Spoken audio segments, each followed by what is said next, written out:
Queridos hermanos, buenos días, que la paz de Cristo reine en sus corazones.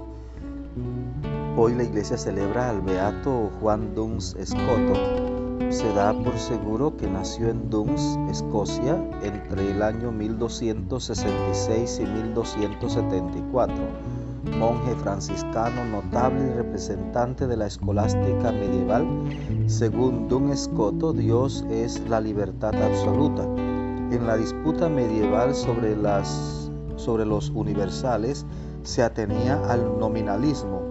Introdujo en la lógica el concepto de intención y fue el primero en oponer el significado concreto, término suyo, al abstracto. Un gran filósofo, un gran teólogo, un hombre extraordinario realmente, Juan Duns Scoto.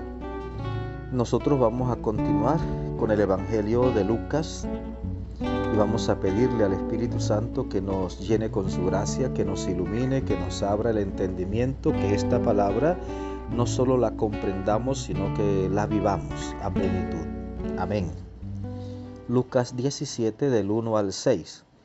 En aquel tiempo Jesús dijo a sus discípulos: no es posible evitar que existan ocasiones de pecado, pero hay de aquel que las provoca.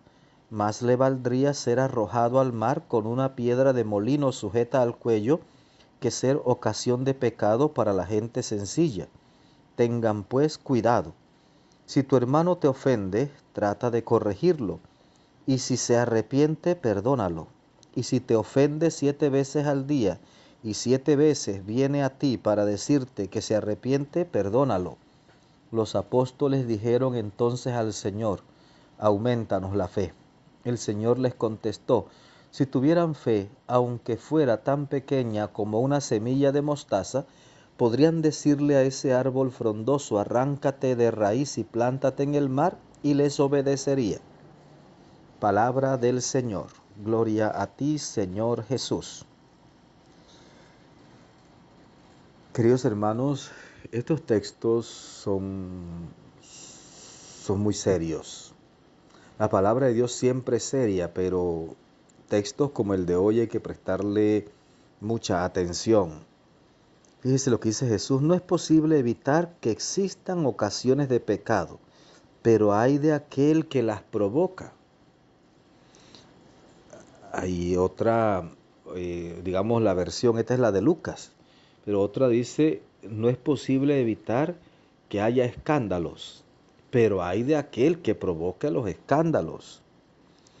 Más le valdría, dice Jesús, ser arrojado al fondo del mar con una piedra de molino atado al cuello.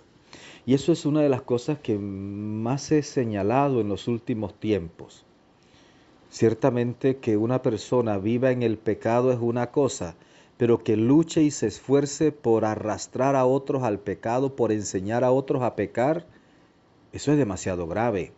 Es lo que estamos viendo hoy día en tantos medios de comunicación, en tantas redes sociales, gente dedicada a pervertir a otros, gente dedicada a dañar la conciencia moral de otros, gente dedicada a arrastrar a otros hacia el pecado.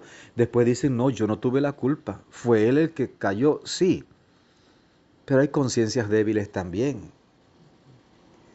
Y aquí Jesús dice: más le valdría que lo echaran al fondo del mar con una piedra de molino atada al cuello. Se imagina los niños inocentes y gente adulta enseñándolos a pecar, arrastrándolos hacia el pecado, enseñándolos a vivir de un modo desagradable a Dios. Gente adulta. Más les valdría que les ataran una piedra de molino al cuello y los echaran al fondo del mar. Y Jesús sigue diciendo: es que si tu hermano te ofende, trata de corregirlo, y si se arrepiente, perdónalo. Y si te ofende 7 veces al día y 7 veces viene a ti para decirte que se arrepiente, perdónalo.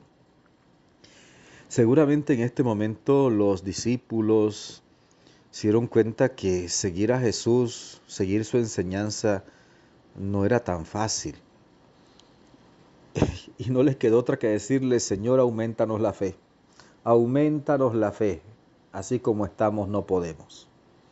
Y Jesús les dice, si tuvieran fe, aunque fuera del tamaño de un granito de mostaza, le dirían a este árbol frondoso, arráncate y plántate en el mar, y les obedecería. La fe. Es indispensable la fe. Es indispensable ese poner nuestra confianza en el Señor, confiarnos en Él. Y cada día la necesitamos mucho más. La fe es luz. La fe abre nuestros ojos, abre nuestro entendimiento. La fe nos capacita para mirar mucho más allá y descubrir a ese Dios que sigue realizando su obra salvadora aún en medio de toda la inmundicia del mundo. Dios que sigue siendo un Dios misericordioso, aunque nosotros no merezcamos su misericordia. Querido hermano, que el Señor te bendiga abundantemente, que la Virgen Santísima te acompañe, que tengas un maravilloso día.